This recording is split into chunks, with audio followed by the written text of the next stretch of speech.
Bismillahirrahmanirrahim. Assalamualaikum warahmatullahi wabarakatuh.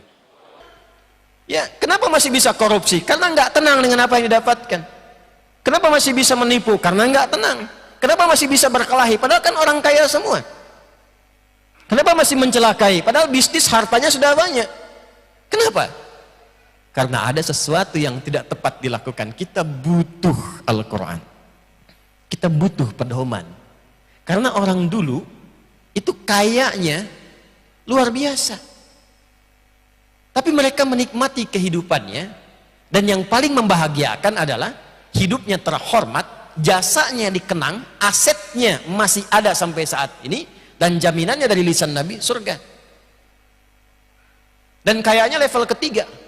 Level ketiga, tiga itu kan tertinggi. Yang standar itu kan kaya. Naik di atas itu kaya banget. Yang ketiga, kebangetan kayanya. Kaya banget, kebangetan kayanya. Uthman bin Affan kenal? Ayo kenal. Saya terakhir kemarin waktu berangkat umrah itu, hotelnya sudah jadi. Hotelnya jadi di Madinah itu. Tulisannya wakaf Uthman bin Affan radhiyallahu taala anhu. Wakafnya Uthman, kapan wakafnya? 15 abad yang lalu, punya hotel sekarang.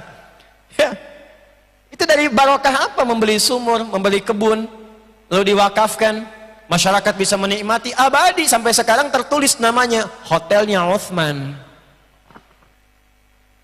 Dan beliau menantu Nabi, kaya, jadi pemimpin, masuk surga. Ya, ada orang kaya enggak, ya kan? Sahabat Nabi bukan, menantu Nabi jauh, ya kan? Berharap surga Firdaus, ya, tapi kehidupan jauh gitu. Ya, saya nggak bisa mengungkapkan, saya nggak punya kosakata yang aneh-aneh gitu ya. Tapi intinya cita-cita masuk surga, tapi perilaku dan bekal jauh dari itu. Ya, bagaimana bisa tercapai? Maka kita butuh petunjuknya seperti apa?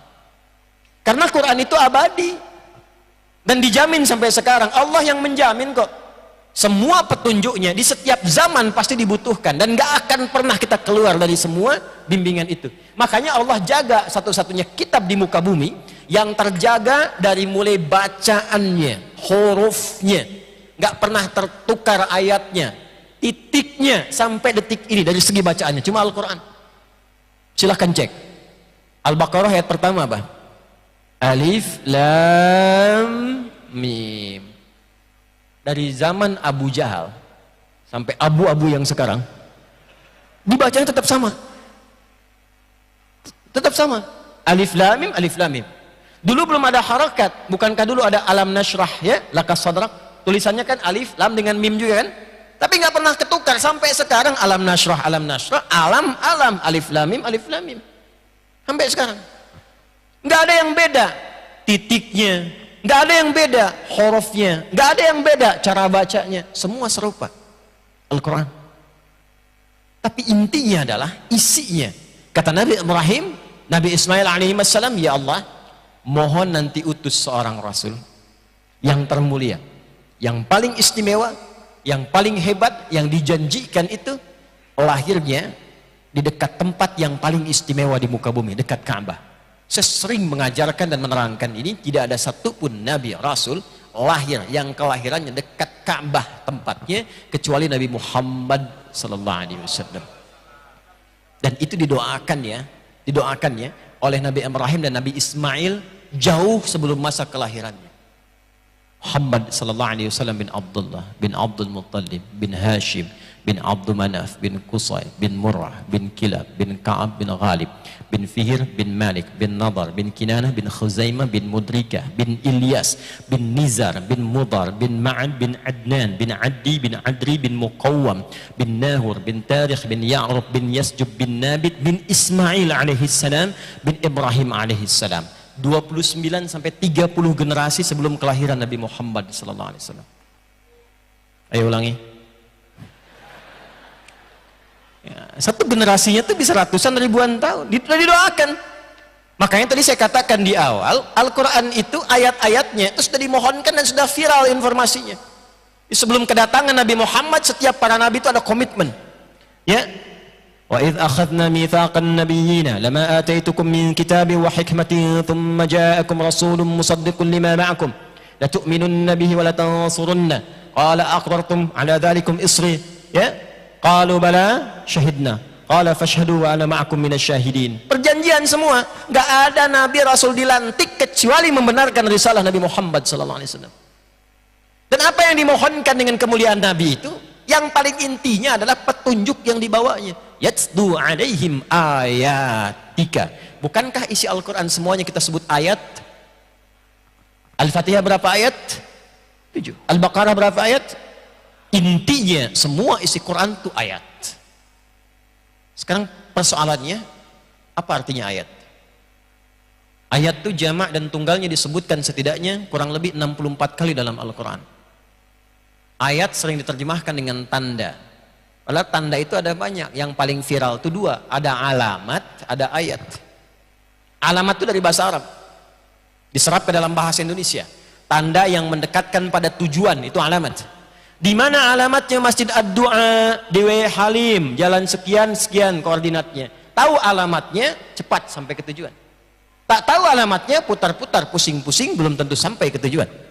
Itu alamat. Tapi ayat tidak disebutkan bahkan dalam bahasa Arab kecuali tanda yang mendekatkan kepada Sang Pencipta. Tanda yang mendekatkan kita kepada Allah disebut dengan ayat. Al-Quran kenapa semua isinya disebut dengan ayat? Karena setiap kali kita berinteraksi dengan Al-Quran, keadaan kita menjadi lebih dekat dengan Allah. Itu yang dimaksud Quran surah ke-8 di ayat yang kedua.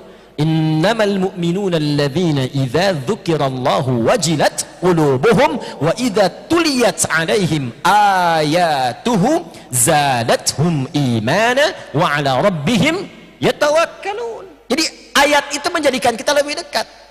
Nah, yang paling menarik adalah kata Nabi Ibrahim, Nabi Ismail alaihi wassalam, ya Allah, nanti utus seorang nabi, lahirnya dekat tempat Ka'bah yang mulia ini, dari kalangan masyarakat yang ada di sini, dan mohon berikan kepadanya satu mukjizat yang luar biasa berupa ayat-ayat yang akan ia bacakan kepada umatnya. Dengan ayat itu kita didekatkan dengan Allah. Tapi istimewanya, Allah bukan hanya menurunkan sekedar ayat, tapi ayat itu berubah menjadi pedoman berkehidupan. Yang dengan pedoman itu kita semakin ingat Allah. Makanya dulu Pak, sekarang masih bisa kita lihat jejak dan nafasnya. Kalau umrah, kalau haji, maaf ya, bukankah kalau azan tutup semua tuh toko ya? Ya kan? Dagang ya dagang, tapi tetap ingat Allah. Waktu salat ya salat. Tijarahnya berubah. Ya. Kerja silakan, tapi saat waktunya kita bertakarub kepada Allah, kita ibadah. Waktu salat, salat.